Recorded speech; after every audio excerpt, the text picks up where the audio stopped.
정치가 무엇이니? 나누는 것입니다. 나라의 수많은 재화들을 어떻게 나눌 것인가, 누구에게 거두어 누구에게 줄 것인가를 결정하는 것이옵니다. 정치란 나눔이요, 분배요. 정치의 문제란 결국 누구에게 거둬서 누구에게 주는가.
네, 거의 그 마지막 한 장 빼고는 공익 광고에서 나온, 이 나들목에서 제작한 건지 도대체 공익 광고에서 한 건지 알 수 없는 그런, 그쪽에 좀 보내야 되지 않을까 싶어요. 맨 뒷장만 잘라서.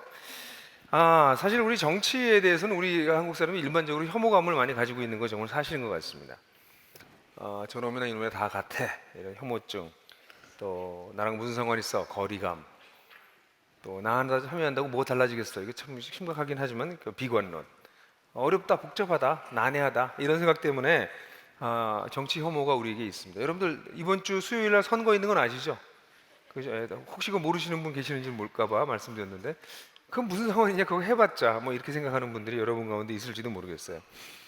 실제로 우리가 정치인들에 대해서 굉장히 혐오감을 많이 가지고 있는 건 사실인 것 같습니다. 2009년에 시사저널에서 33개의 직업군을 가지고 이제 신뢰도를 조사한 거, 그 유명한 조사 기억하시나요? 제가 옛날에 그 목사 얘기하다가 했는 얘기 잠깐 하긴 했었는데, 1위가 이제 소방관, 2위가 간호사, 3위가 환경미화원. 근데 33위가 정치인이었고 20몇 위가 목사여가지고 뭐 저는 할 말이 별로 없습니다만 어쨌든 정치인이 꼬라비였습니다.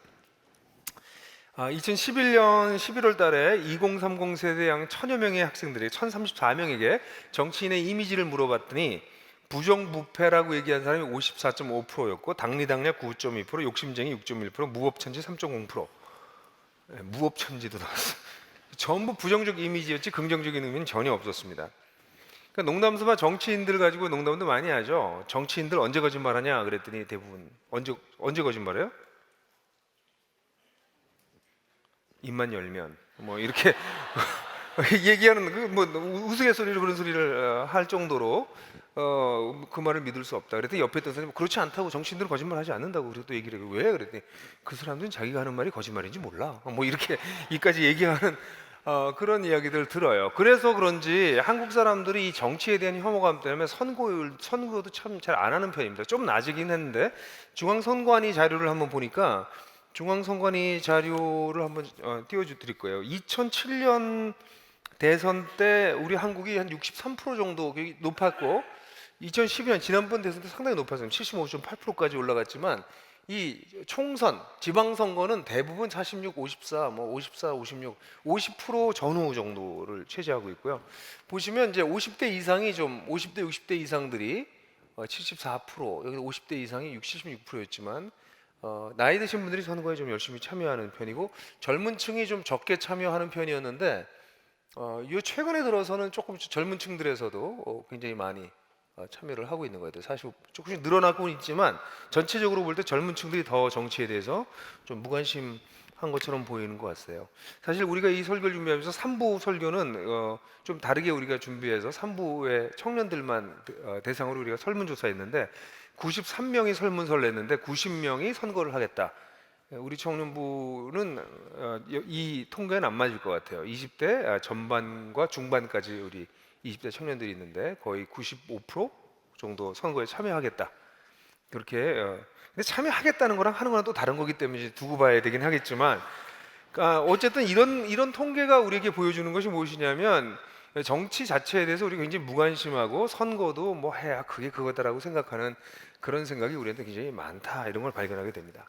그렇다면 오늘 저는 여러분들하고 함께 그리스도인은 이 정치를 어떻게 볼 거냐에 대한 이야기를 좀 하려고 그래요. 제가 제 설교했던 걸 쭉 살펴보니까 제가 한 2년에 한 번씩은 이 정치적인 주제를 가지고 설교를 했더라고요. 그래서 여러분들 설교한 맨 뒤에 보시면 제가 2002년부터 했던 설교들 주제들이 있으니까 오늘은 제가 좀 선거에 좀 집중해서 이야기를 할 거고, 그 밖에 여러 가지 주제들은 정치에 대해서 설교했던 내용들을 참고하시면 될 것 같다고 생각이 됩니다. 또 제가 오늘 설교하는 이 설교에서 많은 정보들은 저희 친구 후배이기도 하고 같이 공부했던 김용원 목사가 쓴 정치하는 그리스도인이라고 하는 책에서 부분적으로 자료들도 조금 가져왔음을 제가 알려드립니다. 일단 이 정치와 하나님 나라를 생각하려면 일단 그리스도인들이 가지고 있는 세계관부터 먼저 이해해야 됩니다. 근데 우리 교회에서는 세계관, 기독교인 우리들이 세상을 어떻게 보느냐 얘기할 때 항상 얘기하는 그 꿈에도 나오는 그림표 있죠. 꿈에 나오셨습니까, 여러분? 네, 꿈에 나오셔야 됩니다. 이 꿈에 안 나오더라도 적어도 이게 우리가 세상을 보는 이쪽의 틀이어야 됩니다. 그게 성경에서 얘기하는 세계관적 어떤 준거 틀, 우리 세상을 보는 눈, 이렇게 볼 수 있어요. 그 그림표를 뭐 꿈에 아직 안 나오시는 분들을 위해서 다시 한번 또 보여드리도록 하겠어요. 우리가 살고 있는 세상이 있는데 이 시대는 이 시대의 특징이 뭐예요? 하나님을 무시하는 시대입니다. 그리고 자기가 중심이고 자기를 위해 사는 것이 이 시대의 특징입니다. 근데 예수님께서 죽으시고 부활하신 걸 통해서 하나님의 나라가, 새로운 시대가 시작됐습니다.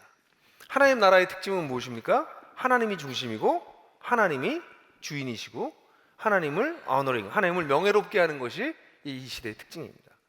우리가 살고 있는 것은 우리는 이 땅에 발붙이고 삽니다. 자기가 중심이고 자기를 위해 사는 세상 속에서 살지만 하나님 나라를 받아들인 사람이 그리스도인이기 때문에 하나님 나라를 받아들인 사람들은 더 이상 이 세대의 가치관과 원리를 쫓아 살지 않고 하나님 나라를 받아들여서 살아간다. 그래서 우리는 비록 우리의 몸은 세속에 속해 있지만 우리는 새로운 가치관, 하나님 중심, 하나님을 위하는 삶, 거기서 파생되는 세계관을 가지고 우리는 세상을 산다. 그래서 우리가 그렇게 산다. 그럼 이제 거기서 의미는 무엇이냐면 우린 갈등이 있을 수밖에 없습니다. 이 세상의 가치관과 원리와 하나님의 가치관과 원리가 부딪힐 때가 상당히 많이 있습니다. 인간이 보편적 가치를 추구한다라고 하는 면에서는 세상 사람들하고 우리하고 다 동질적인 같은 자리에 서 있지만, 그러나 실제적인 면에서 이거 되게 중요한 얘기죠. 모든 사람이 보편적 가치를 추구해요. 뭐 정의, 평화, 사랑, 박애 뭐 이런 건 다 추구한다고 말하지만 자기 이권이 달렸을 때는 거기서는 돌변하는 거예요, 사람들이요. 그래서 말로 얘기하는 가치, 이 보편적 가치가 아니라 실제적 가치를 추구할 때는 자기 이익, 자기의 편리를 주장하게 되죠. 그걸 더 많이 획득하려고 애를 쓰게 되죠. 그래서 우리가 이 세상을 살아갈 때 우리 그리스도인들은 이 세상에서 하나님의 가치를 가지고 이 세상을 살아내는 것이죠. 그걸 성경에서는 선한 일이라고 부릅니다. Good works, 선한 행실, 선하게 행하여, 이렇게 다양하게 표현되지만 선한 행실. 그러니까 그리스도인들이 이 땅에서 선한 행실을 하는 그 선한 것의 기초는 착하고 이쁘고 뭐 부드럽고 이게 아니라 선한 행실이란 하나님 나라의 가치를 가지고 이 세상에 사는 것입니다. 그러면 여기서 정치라고 하는 것에 대해서 생각해 볼 수 있어요. 이 정치라고 하는 것은 이 세상에서 돌아가는 일들에서 굉장히 중요한 요소입니다. 그럼 그 정치에 우리는 이 선한 자세를 가지고 하나님의 다스림을 어떻게 이 속에 드러낼 거냐 하는 것은 이 하나님 나라를 제대로 이해한 그리스도인들에게 필수 불가결한 자세입니다. 그런데 이렇게 하나님 나라를 잘 모르는 그리스도인들은, 우리 한국에서는 이렇게 안 하고 어떻게 한다고 그랬어요? 지금 그림표가 준비됐는지 모르겠지만 이 부분이 없죠. 한국의 교회에서는 이미 임한 하나님 나라를 얘기하지 않습니다. 그리고 우리 예수를 믿고 그냥 세상에서 복닥거리고 살다가 죽으면 천당 간다. 이게 한국의 많은 교회에서 가르치고 있는 반쪽짜리 복음이기 때문에 사실 반쪽 이하예요. 반쪽이라고 말하기 것도 많이 봐준 거예요, 사실은.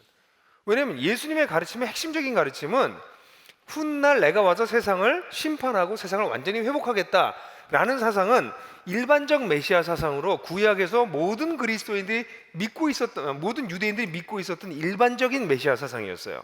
근데 예수님의 메시아 사상의 특별한 이유는 뭐냐면 하나님 나라가 예수님 자신을 통해서 임했다는 얘기입니다. 그게 예수님의 사상의 독특성입니다. 그러니까 하나님 나라가 예수님의 죽으심과 부활을 통해서 이미 시작되었다. 그래서 그 예수님을 믿은 사람들은 그 하나님 나라를 받아들여서 더 이상 이 세상에 굴복하지 아니하고 그 임한 하나님 나라의 가치관을 가지고 살아간다. 이게 예수님의 가르침의 아주 정수고 특징입니다. 근데 그 부분이 빠져버리고 예수 믿으면 죽으면 천당 간다라는 거는 이건 기독교를 너무 협소하게 만들어버린 것이고, 이렇게 되니까 어떤 결과가 나타나냐면 많은 사람들이 어쩔 수 없다, 세상에서 우리 여기서 사니까 세상에 굴복할 수 없다, 어쩔 수 없다. 그렇지만 나는 구원의 확신이 있으니 죽으면 천당 가는 건 잡아놨으니까 일단 감사하다, 이러고 사는 거죠. 아닌 거죠.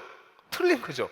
우리가 세상에 살지만 하나님 나라 임한 것을 받아들였기 때문에 하나님 나라의 백성으로 예수님의 제자로 이 세상에 산다는 것이죠.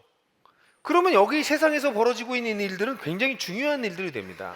거기서 우리가 어떻게 선하게 살 것인가, 선한 행실을 할 것인가 라는 것이죠. 그럼 우리가 정치가 뭔지에 대한 얘기를 다시 한번 또 얘기를 해봅시다. 그래서 사실 이걸 우리 같이 준비할 때 뭐 여러 학자들의 얘기도 하고 뭐 이랬는데, 아까 여러분들께 보여드린 그 영상 내용은 중학교 3학년 교과서 내용입니다. 우리 좀 정치학자 뭐 이런 얘기하지 말고 쉬운 걸로 해보자.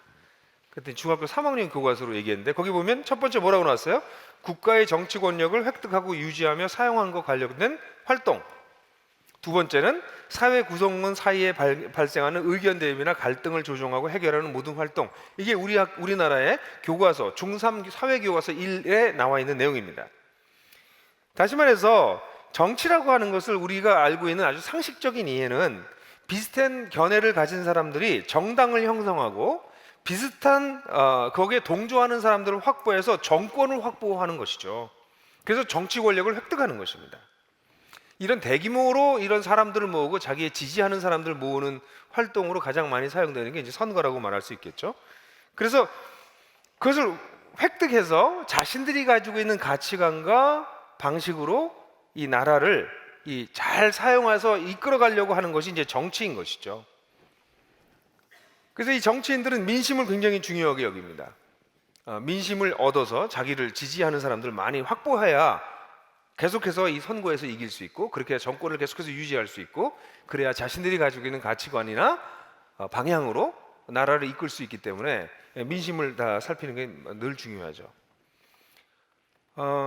사실 여기서는 조금 딴 얘기긴 하지만 그런 면에서 여론은 참 중요해요. 우리 여론에 대해서는 여러분들 선거가 있을 때 여론조사하는 거에만 관심을 가지신 분이 혹시 계실는지 모르지만, 사실 그 여론조사도 정확하게 믿을 수가 없고요. 어떻게 조사하느냐, 뭐 모바일 폰으로 했냐, 집 전화로 했냐, 이거에 따라서 완전히 결과가 다르게 나오고, 질문할 때 어떻게 질문하느냐에 따라 답도 다르게 나오기 때문에 사실 여론조사는 늘 위험성이 있어요.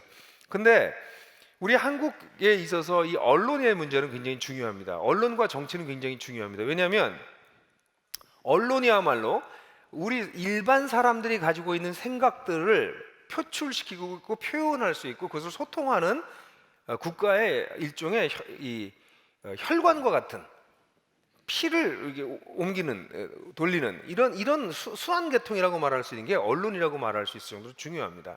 그래서 정치와 언론은 분리돼야 됩니다. 근데 여러분들이 아시는 것처럼 한국의 역사는 정언 유착의 역사입니다. 정치와 언론이 유착되어 있어요. 그래서 뭐 여러분들 기억하십니까? 1970년대에 동아일보 기자 해직 사건, 그죠?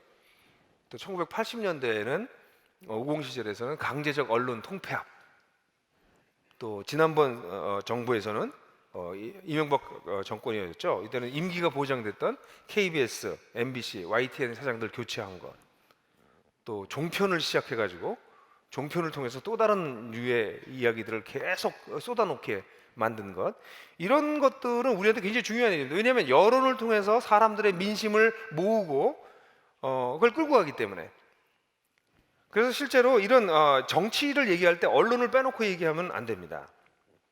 그래서 사실 우리는 이런 거에 좀 잘 볼 필요가 있습니다. 우리 정부가 가지고 있는 언론관이 무엇인가? 언론기관은 신뢰할 수 있는가? 언론기관이 왜 이렇게 다른 지향점을 가지고 있는가? 그러면서 우리 한국 사람들은 끊임없이 언론 읽기를 해야 되는 아주 불편한, 근데 한국 사람만이 아니고 미국 사람들도 그렇고 어딜 가도 언론은 읽어야 되지 언론에 설득당하면 안 됩니다. 언론은 읽어내야 됩니다.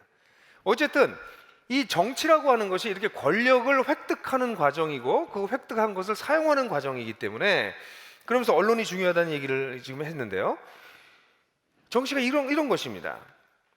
근데 이런 것을 제대로 하지 못하면 당연히 이 다수파의 숫자가 줄어들게 되고 그걸 지지하는 사람들이 줄어들게 되고, 그래서 또 다른 것을 지향하는 집단이 정권을 갖게 되고, 이것이 뭐 균형을 이루어서 밀물 썰물 같이 이렇게 되는 것이 가장 좋은 정치적인 그런 상황이라고 말할 수 있는데, 사실 그렇게 되지 않습니다. 왜냐하면 정치가 그렇게 페어하게만 돌아갈 수가 없기 때문입니다. 많은 정치학자들이 이런 얘기를 합니다. 뭐 데이비드 이튼슨이라든가 또 해롤드 레스웰, 이 사람들은 미국 정치학자들인데, 한 사람은 정치란 사회적 희소 가치의 권위적 배분이다. 가치가 충분히 있지 않은데 이걸 권위적으로 이걸 배분하는 것이다. 또 정치란 누가 무엇을 언제 갖느냐다. 뭐 이런 얘기를 했는데, 이렇게 복잡한 얘기 말고 쉬운 건 육룡나르사에 나오는 그 말이죠. 그 정확한 표현입니다. 육룡나르사. 저는 우리 그 드라마에 저렇게 고급진 대사가 있는가도 놀랐고, 또 그런 드라마를 열심히 묵상하면서 보면서 그런 대사를 찾아내는 우리 팀원도 있다. 이것도 놀라운 일이라고 생각해요. 근데 그 부분에 이렇게 얘기했습니다. 정치는 나눔이고 분배다. 정치는 결국 누구에게 거둬서 누구에게 주는가 하는 문제다. 이렇게 얘기했는데, 그 얘기는 지금 정치학자들이 한 얘기를 우리 육룡나르사판으로 약간 번안해서 한 말이죠. 제가 다시 한번 읽어드릴까요? 정치는 나눔이고 분배이다. 정치는 결국 누구에게 거둬서 누구에게 주는가 하는 문제이다. 그래서 사실 정치 권력을 누구에게 준다라고 하는 것은 우리나라가 가지고 있는 것들을 잘 거두어서 그것을 잘 분배하는 역할을 하는 것이다 라고 아주 더 좁혀서 정치를 이야기할 수도 있다는 것이죠. 그런 면에서는 우리 한국이 취하고 있는 민주주의 시스템을 우리는 잘 사용해야 됩니다. 정치 시스템은 다양한 것인데, 우리가 어쨌든 이 시대에 태어나서 우리가 지금 들어가 있는 정치 시스템은 민주주의입니다. 민주주의는 뭡니까? 모든 시민이 정치에 참여해서 스스로 통치하는 정치 형태입니다. 우리 모두가 참여하는 게 민주주의입니다. 뭐 직접 민주주의와 뭐 간접 민주주의 또 나누기도 하지만, 우리는 좀 간접 민주주의적인 위치를 취하고 있지만 우리 모두가 이 정치에 참여한다, 이렇게 보는 거죠. 그런 면에서 그리스도인들은 정치에 대해서 유난히 관심을 가져야 됩니다. 왜 그러냐면, 우리가 살고 있는 세상은, 기본적으로 우리가 이해하고 있는 세상은 자기 중심적이고 자기 욕심과 자기 권리만을 보호하려고 하는 세상이에요. 그리고 그것을 극대화시키려고 하는 것이 이 세상의 특징 중에 하나입니다. 보편적 가치를 늘 얘기하지만 자기 이익과 이익에 부딪혔을 때는 그것을 행할 수 있는 내적 능력을 가지고 있지 못한 사람들이 대부분입니다. 그래서 세상은 세월이 지나도 계속 멋있는 구호는 계속 있지만, 우리가 보는 세상 속에서는 슬픔과 아픔이 끊이지 않는 이유가 그런 것이죠. 그렇다면 그리스도인들은 우리 시민으로서 정치에 참여해서 이 사회에 영향을 끼칠 수 있는 방법이 있는 정치적 시스템 속에서 우리가 살아간다면, 우리 그리스도인들은 하나님 나라의 관점에서, 하나님 나라의 가치에서 어떻게 이 나라가 그래도 조금 더, 이 사회가 조금 더 하나님의 관점에 맞고 가치관에 맞는 사회가 될 수 있게 할 것인가 하는 것은 우리들에게 주어진 의무이고 권한이라고 하는 것이죠. 기독교가 가지고 있는 뭐 특별한 가치를 세상에 부여하는 것이 아니라, 기독교가 가지고 있는 인류가 같이 공유할 수 있는 보편적 가치를 어떻게 실제로 잘 실행할 수 있게 할 것이냐는 우리 그리스도인들의 그냥 관심 영역이 아니라 우리의 책임과 의무가 된다는 것이죠. 특별히 민주주의라고 하는 우리가 가지고 있는 정치 형태 속에선 그렇다는 것입니다. 그렇다면 우리 그리스도인들이 어떻게 이렇게 정치에 참여할까에 대한 얘기를 조금 나눠보려고 그래요. 그러기 위해서는 많은 사람들이 이렇게 생각하실 거예요. 아니 정말 정치에 우리가 참여해, 그리스도인들이? 아니, 하나님이 이것을 요구하세요. 구약을 특별히 읽어보면 구약에는 이런 사상이 가득 들어있는데 대표적인 구절을 이사야서 1장 11절부터 17절에서 한번 살펴보면서 말씀을 좀 나눠봅시다. 같이 한번 본문을 읽어볼까요? 시작! 주님께서 말씀하신다. 무엇하러 나에게 이 많은 재물을 바치느냐? 나는 이제 순양의 번제물과 살찐 짐승의 기름기가 지겹고 나는 이제 숫송아지와 어린 양과 숫염소의 피도 싫다. 너희가 나의 앞에 보이러 오지만 누가 너희에게 그것을 요구하였느냐? 나의 뜰만 밟을 뿐이다. 다시는 헛된 재물을 가져오지 말아라. 다 쓸모없는 것들이다. 분향하는 것도 나에게는 역겹고 초하루와 안식일과 대화로 모이는 것도 참을 수가 없으며 거룩한 지표를 열어놓고 못된 짓도 함께하는 것을 내가 더 이상 견딜 수가 없다. 나는 정말로 너희의 초하루 행사와 정한 절기들이 싫다. 그것들은 오히려 나에게 짐이 될 뿐이다. 그것들을 짊어지기에는 내가 너무 지쳤다. 너희가 팔을 벌리고 기도한다 하더라도 나는 거들떠보지도 않겠다. 너희가 아무리 많이 기도한다 하여 나는 듣지 않겠다. 너희의 손에는 피가 가득하다. 너희는 씻어라. 스스로 정결하게 하여라. 내가 보는 앞에서 너희의 악한 행실을 버려라. 악한 일을 그치고 옳은 일 하는 것을 배워라. 정의를 찾아라. 억압받는 사람들을 도와주어라. 고아의 송사를 변호하여 주고 과부의 송사를 변론하여 주어라. 이 본문을 보면 구약의 이스라엘 백성들이 정말 엄청난 종교적인 행위를 하고 있습니다. 11절부터 15절까지 그 종교적인 다양한 종교 행위를 하고 있는 것을 하나님이 언급하시면서 말씀하신 건 그거잖아요. 나 지겹다 너희들, 역겹다 너희들이 하는 짓이. 그거 집어치워라. 나한테 오히려 짐이 된다. 이렇게 얘기하는 거예요. 이건 굉장히 중요하게 오늘날 그리스도인들이 들어야 될 부분입니다. 많은 그리스도인들은 예배당에 와서 이렇게 예배 드리는 것이 하나님께서 기뻐하신다고 생각해요. 왜냐하면 한국 사람들이 가지고 있는 샤머니즘뿐만 아니라 모든 종교가 가지고 있는 일종의 제사의식과 같은 것이어서 신은 그런 제사를 드리는 걸 기뻐한다 이렇게 생각하는 거예요. 그래서 주일날 예배 한 번만 잘 드리면 됩니다 라고 얘기하는 게 한국 교회에서 많은 사람들이 얘기하는 겁니다. 근데 우리가 지금 보고 있는 구약의 하나님은 니들 예배 드리는 거, 니들 제사 드리는 거 나 지겨워, 역겨워, 집어치워, 나한테 짐이 돼, 그렇게 말씀하세요. 왜냐하면 개인적인 차원에서 너희들의 삶이 그렇지가 않다는 것입니다. 하나님을 예배하지만 나가서는 너희 손에 피가 가득하다. 여기 피가 가득하다고 하는 표현은 극단적 표현이지만 정의를 실행하지 않는다는 것입니다. 누군가 희생시킨다는 것입니다. 누군가 억울하게 고통당하도록 내버려 둔다는 것이에요. 이걸 개인적으로 분명히 얘기하고 있습니다. 그래서 16절에서 17절에 보면은 너희는 씻어라. 스스로 정결케라. 내가 보는 앞에서 너희 악한 행실을 버려라. 악한 일을 그치고 옳은 일 하는 거 좀 배워라. 이렇게 얘기를 하고 있어요. 그러니까 여기까지 이렇게 읽어보면 이걸 우리가 개인적인 차원에서 이렇게 해야 된다라고 하는 것이 선명합니다. 그리스도인들의 정치 참여에 가장 중요한 것은 먼저 개인적인 차원에서의 악을 제거하는 것입니다. 불의를 제거하는 것입니다. 누군가를 억울하게 만드는 일들을 없애는 것입니다. 니들이 그렇게 하지 않고서 나한테 와서 예배 드리는 건 난 못 견디겠다. 이게 하나님의 얘기라는 것이죠. 그게 성경의 하나님의 특징입니다. 그래서 무엇보다도 오늘 그 얘기가 주되진 않지만 개인적인 정치 참여에 있어서 그리스도인의 정치 참여에서 개인적인 영역을 무시하시면 안 돼요. 자기는 자기 회사에서 자기 직종 동료들하고 자기 학교에 자기 학생들에게 선생님일 경우에 자신들이 가지고 있는 권력을 남용하고 있으면서 그리스도인의 정치 참여 뭐 이런 얘기하는 것은 하나님이 진짜 역겹다 그러실 거예요. 그래서 개인적 차원에서 이게 중요한 부분이지만 근데 이 본문을 보게 되면 이게 개인적 차원으로 가지 않는다는 게 금방 보여집니다. 왜냐하면 정의를 찾아라 할 때부터 벌써 이제 분위기가 바뀌기 시작해요. 물론 그 전에도 다 깔려 있는 얘기지만 억압받는 사람을 도와주어라 이렇게 하고 있습니다. 여러분, 억압받는 사람을 도와주어라 이게 개인적 차원에서 할 수 있는 일이죠, 물론. 그런데 이 히브리어 번역을 다른 번역에서는 억압하는 자들을 꾸짖어라 라고도 번역할 수 있어요. 이 부분은. 그러니까 도와주는 것만이 아니라 피해 당하는 사람들을 도와주는 것뿐만 아니라 이 본문에서는 고통을 주는 사람 어떻게 해라? 꾸짖어라. 더 나아가서 고아와 과부가 나오는데 고아와 과부는 그 당시에 사회적 약자를 대표하는 사람들입니다. 누구도 보호해 줄 수 없는 사람들이 우리 고대 사회의 고아와 과부예요. 그러니까 고아와 과부의 재판을 제대로 변론해 줘라 라고 얘기하고 있습니다. 여기서부터 이미 억압받는 자를 도와주거나 꾸짖는 일, 또 사회적 약자를 변호하는 일은 사적 영역을 넘어서는 것입니다. 이거는 재판하는 사법 시스템과도 영향이 있어요.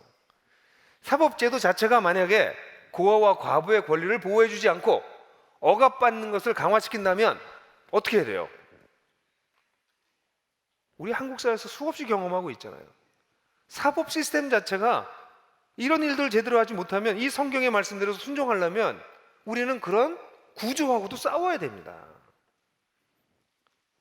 그러니까 이 본문은 단순히 개인적 차원에서의 삶을 얘기하고 있지 않아요. 정치 제도 속에서 우리의 책임과 권리를 수행할 것을 요구하고 있는 것이죠. 이게 왕정 시대에서도 이렇게 했다고. 왕정 시대에도 민주주의 체제가 아니라 왕정 체제에서도 이런 것을 하나님은 요구하고 있어요. 절대 권력이 왕에게 구속되어 있는, 그리고 백성들에게 그 권력이 나눠져 있지 않는 그런 때에도 이걸 요구하고 있어요. 그렇다면 지금과 같이 권력을 우리 헌법 1조에 나온 것처럼, 헌법 전문 맨 앞에 나오는 것처럼 모든 권리는 국민에게 나온다. 그게 우리나라의 정체성이라면 우리는 어떻게 여기에 참여할 거냐 하는 것은 그리스도인으로서 너무나 당연한 일인 것이죠. 이건 뭐 정말 딴 얘기지만, 딴 얘기 아니라 중요한 얘기지만 여기서 제가 다룰 수 있는 주제는 아니지만 정말 사법부가 독립되는 것, 이게 한국 사회에 정말 필요합니다. 사법부가 독립되어 있지 않다는 거, 아까 정원 유착, 정법 유착, 이 정치와 모든 것이 유착되어 있는 이 상황 속에서는 이런 공의가 시행될 수 없는 상황인 거죠. 이런 상황에서 우리가 절망하고 실망할 수 없는 이유는 뭐냐면 하나님은 그걸 하라고 우리에게 얘기하세요. 그걸 해라. 억압하는 자들을 꾸짖어라. 억압받는 자를 도와줘라. 송사, 자기 권리를 찾지 못하는 사람들을 법적으로 변호해라 라고 얘기하고 있는 것이죠. 이런 면에서 우리는 제도적인 면으로도 접근해야 되고, 우리가 할 수 있는 이런 제도를 바꾸려고 하는 정치인이나 정당이 있다면 거길 도와줘야 되고 서포트해야 되고 이런 일들을 해야 됩니다. 그러니까 정치적인 여러 가지 우리가 할 수 있는 행위들이 있다면 우리 사회가 좀 더 정의로운 사회가 될 수 있도록, 억압받는 구조들이 사라지도록, 약자들이 자기 권리를 찾을 수 있도록 하는 일을 위해서 우리가 할 수 있는 행동들이 있을 때 하는 것, 그거는 정치적인 활동이라기보다는 오히려 우리들에게 뭐라고 봐야 돼요? 신앙적인 활동이에요. 하나님께 순종하기 위한 것이. 하나님이 하라고 그러잖아요. 제가 이 구절만 찾은 구약을 보면 쌓였어요, 이런 구절이. 근데 오늘날 한국의 그리스도인들의 문제가 뭐예요? 구약을 안 읽는다는 거죠. 교회에서는 구약을 설교하지 않는다는 거죠. 신약만 설교한다는 거죠. 그러니까 이런 성경에서 가르치는 하나님의 모습이 사라져버리고 그냥 우리 마음만 위로해주는, 밤낮 찾아오셔서 나만 착하다고 말씀해 주시는 그런 하나님을 믿고 싶어하는 거예요, 사람들은. 근데 성경에 나타나는 하나님은 그렇지가 않습니다. 그런 면에서 우리 그리스도인들은 우리가 할 수 있는 여러 가지 정치 행위들에 대해서 생각해 봐야 됩니다. 저는 우리 2년 지났지만 세월호 사건 이후에 우리 가족들이 여전히 세월호를 기억하고 1인 시위하는 거 정말 박수치고 싶어요. 그 신앙생활 하는 겁니다. 그 사람 왜 정치 활동을 많이 해? 제가 볼 때 그분들 신앙생활 하는 거예요. 오늘도 세월호와 관련돼서 여러분들에게 지난번에 우리가 나눠줬던 화분 많이 죽이셨죠? 그 죽인 화분 살릴 수 있도록 흙도 드리고, 정 못 살릴 것 같으면 그거 파내고 거기다가 초 집어넣어라. 그래서 이번에 초를 가져왔어요. 예? 기도할 때 초에 불 켜놓고 하세요. 이렇게. 이게 중요한 거, 우리 기억하고 기도하고 필요하다면 행동하자. 우리가 할 수 있는 일들을 해야 된다는 것이죠. 그런데 우리 지금 현재 정치 시스템 속에서 우리 시민들이, 국민들이 할 수 있는 가장 중요한 것이 바로 선거입니다. 왜냐하면 선거야말로 우리가 직접적으로 참여할 수 있는 정치 행위이기 때문에 그래요. 그렇다면 그리스도인들이 정치에 참여해야만 되는 하나님께서 요청하고 계시는 정의를 행하고, 억압을 가능한 제거하고, 사회적 약자들을 보호하고, 이런 일들에 우리가 참여하기 위해서 우리가 할 수 있는 가장 직접적 정치 행위는 사실 선거라고 하는 것이죠.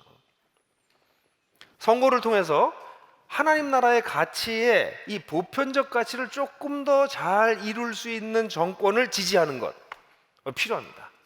그 정권이 그렇게 좋은 정책을 만들어내는 것, 이것을 이에 대해서 의견도 얘기하고 지원도 하고 이러는 것들이 필요한 것이죠. 실제로 선거를 통해서 나쁜 구조를 바꾸는 혁명적인 일도 벌어질 수가 사실 있습니다. 선거는 굉장히 우리에게 주어진 중요한 일입니다. 그래서 이 선거가 굉장히 중요합니다. 아까도 봤지만 선거는 민주주의의 꽃이다, 그렇게 얘기합니다. 대표를 선출하죠. 선출한 대표를 평가하죠. 그래서 그들을 통해서 합법적 국정 운영을 하게 하죠. 우리도 거기 참여하죠. 등등에 볼 때 선거는 진짜 우리가 이 나라의 한 지점을 차지하고 있는 사람이다 라는 것을 소리 높여 외칠 수 있는 중요한 일인데, 우리 한국 사람들의 선거에 참여율 너무 떨어진 건 참 안타깝죠. 이 선거의 중요성을 우리 한국 사람 잘 모르는 것 같아요. 왜냐하면 이 참정권이라고 말할 수 있습니다. 선거를 통해서 우리가 정치에 참여하게 되는데, 이 참정권을 얻기가 얼마나 지난했는지 사람들이 그 역사를 잘 기억하지 않는 것 같아요. 특별히 한국 사람이 그렇습니다. 정말 고귀한 역사적 노력의 열매로 우리가 지금 선거하게 된 거예요. 고대 그리스에서 선거했는데 그건 남자 시민만 했습니다. 전체 국민의 10%밖에 안 됐어요. 그러다가 이것이 여러분도 아는 거, 중세 왕정 시대에는 아예 없었고, 투표 우리나라 조선 시대까지 없었고, 투표 아예 없었습니다. 그냥 나라님이 하시라는 대로 그냥 우리나라 같은 경우는 따라 하는 거지, 아무도 정치에 대해서 할 말 없었어요. 내 생사 여탈권의 권력을 그들이 가지고 있었어요. 우리 인류 역사는 수천 년을 그렇게 살았습니다. 그러다가 19세기 중엽에 들어서 일반 시민에게 투표권이 주어지기 시작합니다. 프랑스가 가장 앞섰죠. 1848년에, 독일과 미국이 1870년에, 이탈리아가 1912년에, 영국이 1918년에, 일본도 굉장히 빨리 했어요. 1925년에 투표권이 주어지기 시작해요. 그런데 여러분들 재밌는 게, 여성의 투표권은 그때까지도 주어지지 않았어요. 여러분 아세요? 여성들이 투표하게 된 것은 1918년부터입니다. 영국에서 처음 시행됐어요. 1918년. 와우, 지금 올해가 2017년, 16년 안에요. 여성이 참정권을 갖게 된 거가 100년밖에 안 됐어요. 더군다나 그것도 아세요? 조사해 보니까 너무 웃겼어요. 남성은 20세 이상, 여성은 30세 이상. 네? 여자분들 막 지금 분노하죠. 네? 30세 이하의 여성은 19살짜리 남자애랑 같다는 거예요. 바른 판단력이 없다, 이런 얘기예요. 네? 지금 여성들 막 부울부울, 저한테 그러지 마세요. 역사가 그랬다는 얘기야. 그러다가 이게 실제로 여성과 남성이 동일하게 20세 이상의 이것이 된 게 1928년입니다.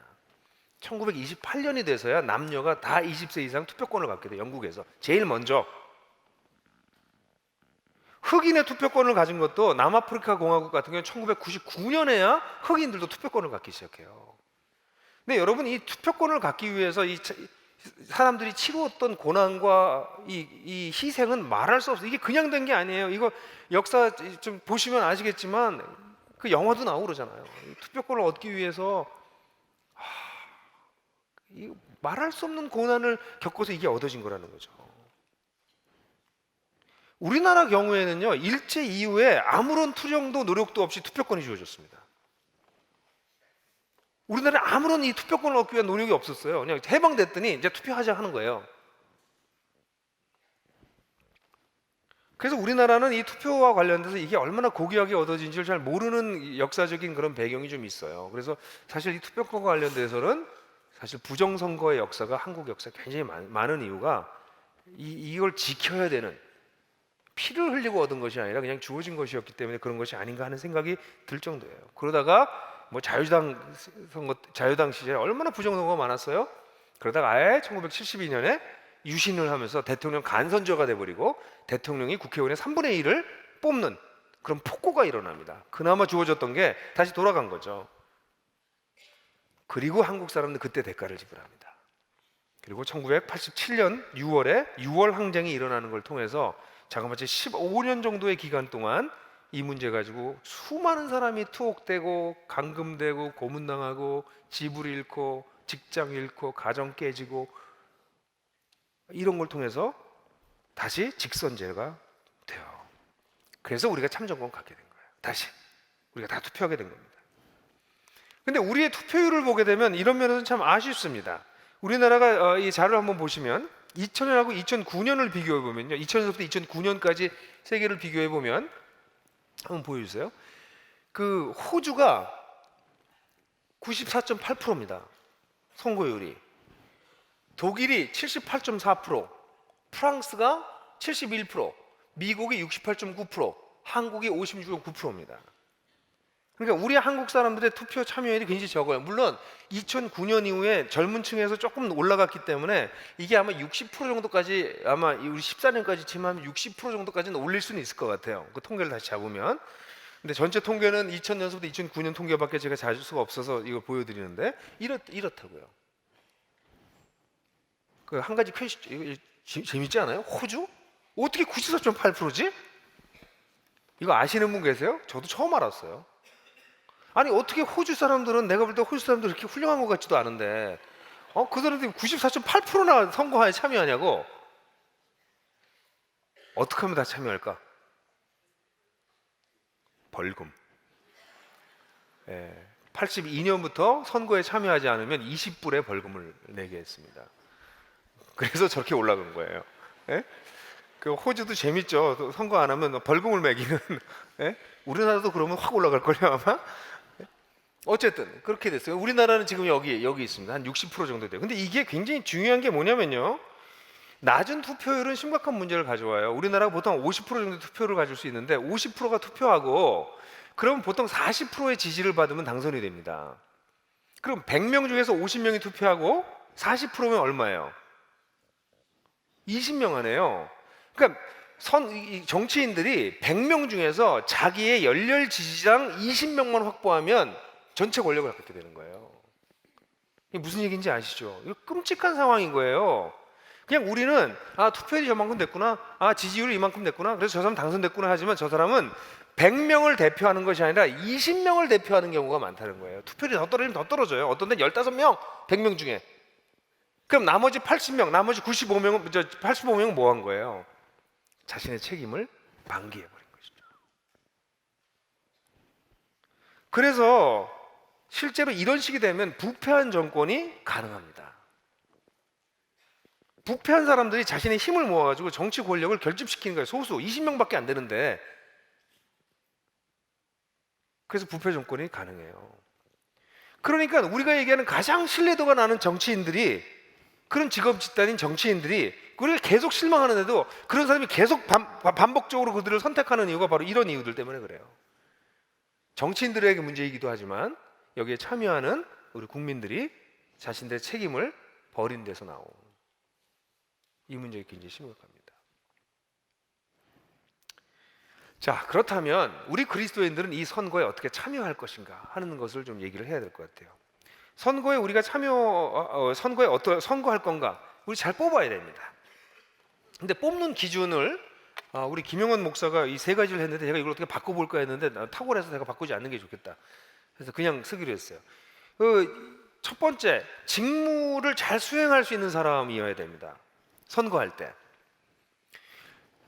그리스도인들은요, 요즘 뭐 기독당 뭐 이런 거 나오지만 이건 또 다른 논의해야 될 문제예요. 기독교 정치가 필요한가, 기독교 정당이 필요한가, 이건 굉장히 중요한 주제여서 따로 뭐 필요 없다 이렇게 쉽게 얘기할 수 없는 중요한 이슈들이 거기 있어요. 근데 거기 얘기를 해야 되겠지만 그리스도인들은 그리스도인들을 택하는 경향이 있어요. 이왕이면 다홍치마론이라고 할 수 있습니다. 예? 그런데 여러분도 어떠세요? 어디가 아프세요? 의사를 찾아갈 때, 그 사람이 여기 명의가 있어요. 여기 실력이 너무 없는 의사가 있어. 근데 실력이 없는 의사는 넌 크리스찬이고 실력이 있는 명의는 넌 크리스찬이에요. 누굴 찾아가세요? 물론 믿음으로 이 실력 없는 의사한테 갈 수 있어요. 그건 광신이라고 부르는 건데 맹신이죠. 자기 멋대로 믿는 거니까. 제정신이 있는 사람이면 이건 신앙의 문제가 아니라 그 사람의 직무와 관련된 거예요. 그러니까 크리스찬이기 때문에 크리스찬을 뽑는다라고 얘기하는 건 정말 우스운 얘기입니다. 실력이 똑같다. 그러면 크리스찬 뽑아야죠. 그죠? 비슷비슷하다. 그럼 크리스찬 뽑는 게 뭐 당연한 일이겠죠. 그러나 사람을 뽑을 때, 정치인들을 선거를 할 때 우리가 해야 될 것은 직무를 잘 수행할 수 있느냐예요. 그런데 한국에서는 그냥 마음에 드는 사람을 뽑습니다. 자기 마음에 드는 사람을 뽑아요. 또 이름을 많이 들어본 사람을 뽑습니다. 또 여잔 기분 나빠서 안 찍습니다. 또 어떤 사람은 뭐 투표하는 이유가 너무 웃겨요. 어떤 때는 그 후보가 불쌍해서 찍어준대요. 아니 지금 우리가 해야 되는 게 그게 아니라니까. 우리의 권리를 책임져주고 대변할 사람을 찾아야 되는데 그 사람이 그것을 제대로 수행해낼 수 있는지를 봐야 될 거 아니에요. 예? 그럼 직무가 뭐예요? 정치인의 직무가. 근데 이런 것 때문에 2007년 같은 데는 직무를 경제로 봤어요. 2007년 대선에. 경제가 제일 중요하다. 그래서 그걸 강조하고 제일 잘할 수 있는 사람 뽑았다고요. 어떻게 됐는지는 그 결과는 여러분들이 아세요. 또 어떤 때는 안보가 중요하다. 우리는 이제 또 색깔론, 안보 이런 거 얘기해요. 왜냐면 우리나라는 전쟁을 경험했기 때문에 이 나라의 안보가 흔들리는 게 제일 중요하다. 그러니까 무엇보다도 적어도 북한한테 넘어가면 안 된다. 뭐 이제 이런 생각을 가지면 직무에 제일 중요한 것은 안보가 되는 거죠. 근데 그렇게 하시면 안 됩니다. 우리는 여러 가지의 요소를 놓고 그 요소들을 어떻게 이 직무를 수행해 나갈 수 있는지를 좀 다양하게 봐야 돼요. 사회 정의를 제대로 실행할 건가? 경제 중요하죠. 경제 어떻게 할 거냐? 안보 중요하죠. 남북 관계 어떻게 할 거냐? 안보보다 남북 관계겠죠? 남북 관계 어떻게 할 거냐? 교육 어떻게 할 건가? 환경은 어떻게 할 건가? 인권 어떻게 할 건가? 우리 한국의 제일 큰 문제 중에 하나 부동산 대책 어떻게 할 건가? 이런 문제들에 대해서 우리 후보들이 어떤 생각을 가지고 있는지 좀 살펴보셔야 됩니다. 그래서 이 사람이 그걸 잘 할 수 있구나라는 걸 봐야 돼요. 이번에 우리가 선거할 땐 정당 지지하는 것도 있잖아요, 여러분들. 그럼 정당도 좀 살펴봐야 됩니다. 정당이 무슨 얘기를 하나? 다 그놈이 그놈이야. 그러지 마시고 살펴보셔야 됩니다. 제가 여러분들한테 추천하고 싶은 건요. 제가 지금까지 살펴본 것 중에서는 그 경실련 홈페이지에 가시면 후보 선택 도우미와 또 공약을 평가하는 것들이 있습니다. 나름대로 복잡한 얘기를 단순하게 해놨어요. 제가 이 설교를 준비하면서 지난주에 이걸 보고서 저도 부끄러웠어요. 어떤 부분은 나도 공부를 좀 더 해야 되겠다. 너무 모르는구나 내가. 이걸 알게 됐어요. 정말 이 정당마다 다른 입장들을 취하고 있구나. 4개의 정당을 주로 얘기했어요. 정의당까지 4개의 정당을 이렇게 뭐 정당이 더 있지만 나머지까지 다 얘기할 수 없으니까 4개 정당만 비교했는데 상당히 잘 비교해놨어요. 그러니까 만약에 우리가 각 정당을 찾아다니면서 그 자료를 다 얻을 수가 없다면 그렇게 시민단체가 비교해 놓은 자료를 한번 보세요. 되게 재미있는 거는 거기 가서 보시면 여러분들은 어느 정당을 지지해야 되는지도 알 수 있는 설문조사가 있어. 그러니까 정책 한 20개 중에서 당신이 원하는 게 뭐예요? 이렇게 찍잖아요. 그럼 답은 당신은 이 정당이야. 이렇게 얘기합니다. 되게 재밌어요. 저도 좀 깜짝 놀랐어요. 그러니까 제가 생각했던 정당하고 비슷하게 나오긴 했지만 약간 의외의 결과가 나오긴 했어요. 그리고 난 다음에 이 정책들이 실제로 각 정당에서는 어떻게 주장하고 있는지까지 이렇게 해주기 때문에 뭐 굉장히 근데 아마 그 설문조사 하시면 이거 뭐지? 이 뜻은 뭐지? 뭐 이런 뭐 사드 배치 이런 건 쉽지만 뭐 이 부동산 대책 문제라든가 경제 문제라든가 뭐 재벌 규제라든가 이런 문제들에 나오는 언어들은 아마 잘 모르시는 부분들도 많을 거예요. 그쪽 이게 우리 한국 사회의 이슈구나. 이 정도 우리가 알아야 우리가 사는 세상에 대해서 뭘로 그리스도인으로 신앙생활을 할 수 있다는 거죠. 그래서 여러분들에게 아주 강하게 좀 추천하고 싶은 것은 거기 써놨잖아요. 홈페이지 가서 한번 체크해 보십시오. 그래서 자기의 성향이 뭐고 각 정당들은 어떤 걸 주장하고 있는지 한번 살펴보십시오. 그래서 제일 먼저 우리가 중요한 것이 직무를 잘 수행할 수 있는 사람 뽑아야 돼요. 두 번째는 정의와 공평을 수행할 수 있는 사람을 뽑아야 됩니다. 이것이 그리스도인들이 특별하게 관심을 갖게 되는 부분입니다. 하나님 나라의 가치 중에서 특별히 우리가 이 사회에 적용시켜야 될 부분이 바로 이 사랑과 이 정의와 공평이에요. 정의와 공평. 이것을 어떻게 일반 속에서 실현할 것인가 이거 고민해 봐야 됩니다. 이걸 보려면 그 후보들의 뭐 2가지 봐야죠. 과거 언행을 봐야 됩니다. 갑자기 개과천선에서 이상한 소리 하는 사람 믿을 수가 없잖아요. 그래서 과거의 언행, 그 사람의 경력 이런 거 봐야 되고, 근데 미래 공약을 봐야 됩니다. 이 사람이 뭘 공약하고 있는가? 그 공약이 정말 사회적 약자를 배려하고 한국 사회의 어두운 부분들을 좀 더 밝게 하고 그래서 공평을 이루고 정의를 시행할 수 있는 그런 공약을 하고 있나를 살펴보실 필요가 있습니다. 제가 볼 때 아까 얘기했던 정당도 보시고 약간 비교하고 한두 시간 정도만 하셔도 상당히 교육이 될 것 같아요, 우리가. 그러니까 이번에 수요일 날 놀러 가실 계획만 세우지 마시고 수요일 날 선거하러 가시기 전에 이미 다 정해놓지 마시고 한번 좀 살펴보고 공부도 좀 하고 그게 그리스도인들의 신앙생활하는 방식이라는 거예요. 사실 저는 이 설교를 준비하면서 마음이 너무 아파요. 왜냐하면 왜 또 이 4월 13일에 우리는 선거를 하냐고. 우리 저기 운영위원 중에 한 분이 칼럼도 쓰셨지만 4월 16일을 우리가 어떻게 잊을 수가 있어요. 4월 16일은 세월에 생때 같은 아이들이 왜 죽었는지도 모르고 생매장 당한 날이에요. 그 2년이 지났다고요. 근데 2년 동안 뭐가 규명됐어요? 왜 그런 사고가 났는지, 왜 구조를 안 했는지 우리는 아무것도 몰라요. 2년이 지났는데도. 근데 사람들은 있재요. 이거는 그리스도인들은 그렇게 할 수 없습니다. 왜냐면 내 아이가 그렇게 됐다고 우리는 생각하기 때문에 그래요. 공평과 정의란 그런 것이에요. 나는 상관없어요. 그런 사람 크리스찬 아니지. 어떻게 크리스찬이라고 말할 수 있어요? 크리스찬이라면 이 땅에 고난당하는 사람 편에 있어야 되는데 내 아이가 오늘 배 타고 가다 죽었는데 왜 죽었는지도 모르고 왜 구조를 안 했는지도 모르고 넌 진짜 잊어버려 됐어. 그럼 여러분들은 그걸 받아들이시겠어요? 정의란 단순해요. 내가 못 받아들이는 그건 남도 못 받아들이는 것이에요. 그게 우리가 살고 있는 세상이야. 근데 지난 2년 동안 이런 일을 통해서 그러면 정치가 뭘 좀 이런 문제를 다루고 있는가 생각해 봐야 된다는 거죠. 이건 무슨 소수자 인권 이런 걸 넘어서 이 사회는 정말 안전한가 깊이 생각해 봐야 돼요. 그래서 정의와 공평에 대한 문제는 이런 면에서 우리가 진지하게 우리 사회를 보면서 고민하고 행동하고 움직이는 것이 그리스도인에게 합당한 것입니다.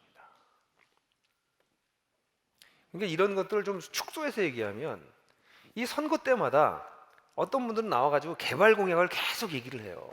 우리 지역을 개발해서 여러분들 잘 살게 해주시겠어요? 그리스도인들은 그거 보고 찍으면 안 되는 거죠. 왜냐하면 그건 우리들의 이기심을 계속해서 공략하는 방식이거든요. 우린 정의와 공평을 생각하는 사람이기 때문에 그런 개발이 이 지역에 필요한가 안 필요한 걸 생각해보고 그런 개발이 들어왔다가는 오히려 안 좋지 하고 판단을 내릴 수도 있어야 돼요.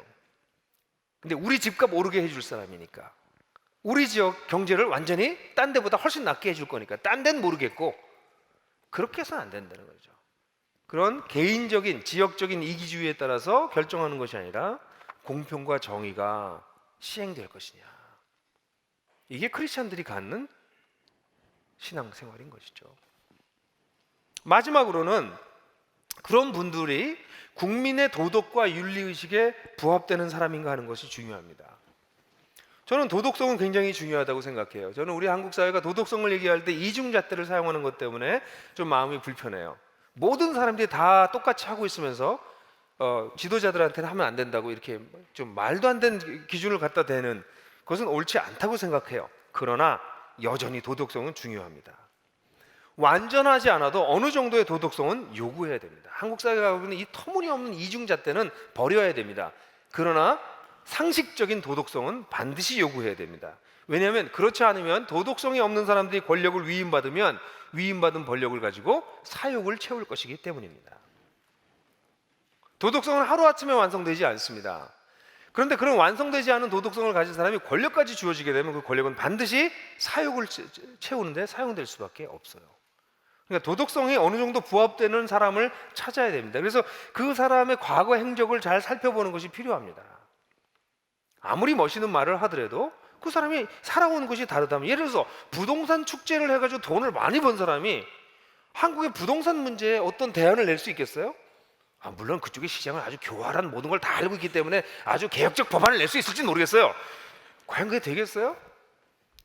회사와 학교 등에서 비인권적인 행동을 계속한 사람이 인권 문제에 뭔가 새로운 대안을 만들어내겠어요? 불가능한 거죠. 그래서 도덕성이라고 하는 것을 갖추지 않으면 이 사회가 건강하게 갈 수 있는 바른 방향을 제안하고 법안을 만들어내는데 한계가 있을 수밖에 없다는 것이죠. 자신의 비도덕적이고 비윤리적인 부분을 합리화하거나 또는 아예 그 부분에 있어서는 무관심하게 갈 가능성이 있기 때문에 우리는 그 사람이 우리가 가지고 있는 뭐 절대적 가치를 얘기하는 게 아니에요. 국민의 도덕과 윤리의식, 우리는 그래도 이 정도는 우리가 가야지 하는데 부합하는 사람인가 라는 것을 봐야 됩니다. 저는 이번에 설교를 좀 준비하면서 조금 후회했어요. 이 설교를 한 주 전에 했었어야 된다 이런 생각을 했었습니다. 가정교회에서 이런 내용을 가지고 하시면 토론도 하고 이야기도 하고 그렇게 하는 기회를 드리고 그리고 수요일 날 선거에 참여했으면 더 좋았겠다 생각이 들었었어요. 한 주만 더 일찍 했으면 좋았을 텐데 그런 아쉬움을 생각하고 제가 좀 미리 더 생각하지 못한 거에 대해서 여러분들 죄송하게 생각을 해요. 그러나 이제라도 부부들끼리 좀 토론하세요. 집에서 가족 식구들하고도 좀 토론하세요. 네?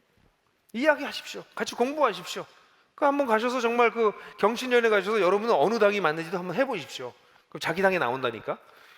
내가 깜짝 놀랐어요. 제 당이 나오더라고. 퍼센테이지로 나와요. 뭐 70%는 여기랑 비슷하고 60%는 여기랑 비슷하고 그리고 안 비슷한 데들도 있더라고. 아주 안 비슷한 데가 한 두 군데 나오고 한 60% 70%인 데가 두 군데가 나오더라고요. 뭐 어딘지 생각하지 마세요. 근데 여하튼 그래서 지금 우리가 그리스도인으로서 이런 정치에 참여하는 것을 위해서 그냥 선거하러 갑시다 정도로 우리가 이 이야기를 해서는 안 될 것 같아요. 여러분, 선거는 민주주의라고 하는 정치 형태 속에서 우리 그리스도인들이 하나님 앞에서 신앙생활을 할 수 있는 굉장히 중요한 찬스입니다. 이것을 얻기 위해서 엄청난 대가를 지불했습니다. 그리고 우리가 여기 와 있습니다. 그러나 한국의 정치는 아직 역사적으로 역사가 짧아서 미성숙합니다. 그렇다면 우리 그리스도인들이 이런 의식 있는 그리스도인들이 건강하게 정치 행위를 함으로써 신앙생활도 깊어지고 한국 사회도 조금 더 발전할 수 있도록 돕는 것이 우리들의 역할이 아니겠어요? 저는 그렇게 생각해요. 여러분들, 국민은요 선거의 열매를 먹고 사는 사람이에요. 우리가 선거한 그 열매를 우리가 먹고 삽니다. 그러니까 이 나라에 대해서 불평할 자격은 사람들한테 없다고 생각해요. 선거를 안 했기 때문에 그 열매를 먹고 사는 것이고 선거를 그렇게 했기 때문에 그 열매를 먹고 사는 것이에요. 완전한 하나님 나라가 임할 때까지 이 세상에 파라다이스는 오지 않습니다. 주님이 오셔야만 인간이 가지고 있는 자기중심성, 자기만 위해서 사는 문제, 이 문제가 극복됩니다. 그러나 주님이 오시기 전까지도 우리는 하나님 나라를 받아들인 사람으로서 그 나라의 가치관과 그 나라의 원리를 우리가 살고 있는 깨어지고 갈라진 이 세상에 적용하고 그것이 확대될 수 있도록, 그래서 조금 더 약하고 힘든 사람들이 보호받을 수 있고 더불어 함께 살 수 있도록 돕는 일을 하는 것이 바로 선한 일입니다. 주님께서 우리를 구원하신 이유세요. 선한 일을 하게 하기 위해서 우리를 부르셨다는 말입니다. 그래서 이번 주가 굉장히 아픈 주간이지만, 마음 아픈 주간이지만, 저는 하나님께서 우리 국민에게 뭘 자꾸 말하시는 것 같아요. 저는 너희들이 4월 16일이 있는 그 주간에 선거하는데 그걸 잊을 거냐 너희들은. 그렇게 말씀하시는 것 같아요. 이 한 주간이 여러분들에게 하나님 앞에서 굉장히 의미 있는, 하나님 앞에서 또 다른 측면에서 한 뼘 깊어지는 그런 한 주간이 됐으면 좋겠습니다. 우리 1분 동안 침묵하면서 오늘 하나님께서 나에게 하신 말씀이 무엇인지 묵상해 보도록 하겠습니다.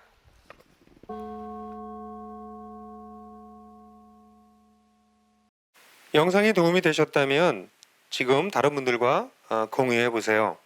그리고 하나복 채널을 구독하시면 저희가 새로운 영상을 계속 업데이트하는데 그것을 먼저 만나보실 수 있습니다.